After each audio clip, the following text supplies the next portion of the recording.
గత అసమర్థ ఎమ్మెల్యేని ఎందుకు అంటున్నానంటే ఎలక్షన్ కన్నా ఒక నెల ముందు సంతకం పెట్టి 30 కోట్ల రూపాయలు మహబూబ్ నగర్ కి ఇచ్చేసాడు. చర్చలకి రూపాయి లేకుండా పైసలేమో మనీ, సంతకం ఏమో ఇలా పెట్టిండు. అదే పక్క నియోజకవర్గం ఉన్న ఆలా వెంకటేశ్వర రెడ్డి దేవరకద్ర ఆయన ఏమో సంతకం పెట్టలే, ఆయనకు రూపాయి రాలేదని చెప్పి ఈయన సంతకం పెట్టి మన 30 కోట్ల రూపాయలు మహబూబ్ నగర్ పోయేటట్టు అక్టోబర్ నెలలో ఎలక్షన్ కన్నా ఒక నెల ముందు సంతకం పెట్టి మన నిధులు పోయి నేను ఎమ్మెల్యే అయిన తర్వాత కొట్లాడి దాదాపు 10 కోట్ల రూపాయలు చర్చల నియోజకవర్గంకి అసలు నేను ఎమ్మెల్యే అప్పటికి మొత్తం వాడేస్తారు, ఒక నెలలో వాడేస్తారు 30 కోట్ల రూపాయలు. అంటే ఎవరో తిన్నారో మీరు అర్థం చేసుకోండి. ఈయనకి ఎంత షేర్ వచ్చిందో ఈయన కూడా చెప్పాలి ఇప్పుడు మనకి. అంటాడు ఎంత గట్టిగా మాట్లాడుతున్నాడు మీరు విన్నారు దీంట్లో.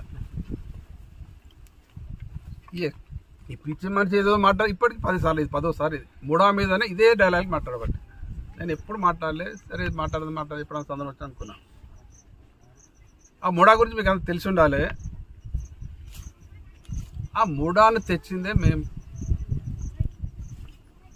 సీఎం గారు మాట్లాడి కొట్లాడి మూడా కావాలి ప్రాంతానికి అని మూడా తెచ్చి అది తెచ్చిందంటే ఎలక్షన్ ముందర వచ్చింది. అది జస్ట్ 1.5 year ఉన్నది టైం.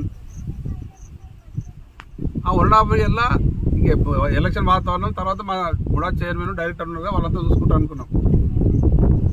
దాంట్లో నిధులు ఎంత వస్తున్నాయి ఎంత పోతున్నది ఇంకా ఇప్పుడు మీటింగ్లో దాన్ని డిస్కషన్ జరగలే. అయితే అతనే చెప్పిండు ఇప్పుడు ఈ మూర్ఖుడు ఒక్క నెల ముందు అని. మా టైంలో వచ్చిన డబ్బులే తర్వాత రాలే, ముడాకు వచ్చి ఇన్కమ్ వేయడానికి వస్తుందంటే ఈ లేఅవుట్లు చేస్తే వచ్చే ఫీజుల నుంచి వస్తుంది. నేను తర్వాత తెలుసుకుంటే లెక్కలేందంటే 30 కోట్లు జమ అయిందంట అప్పటికి.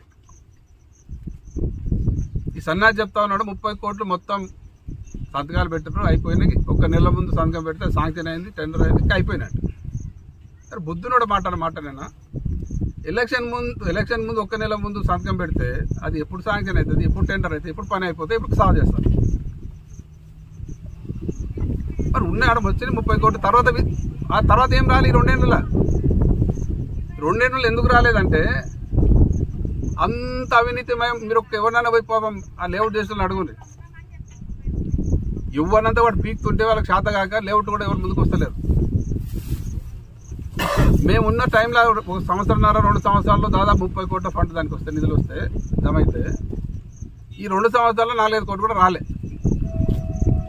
మరి మొగైనా తెచ్చిన 10 కోట్లని ఏమైనా చెప్తున్నాడో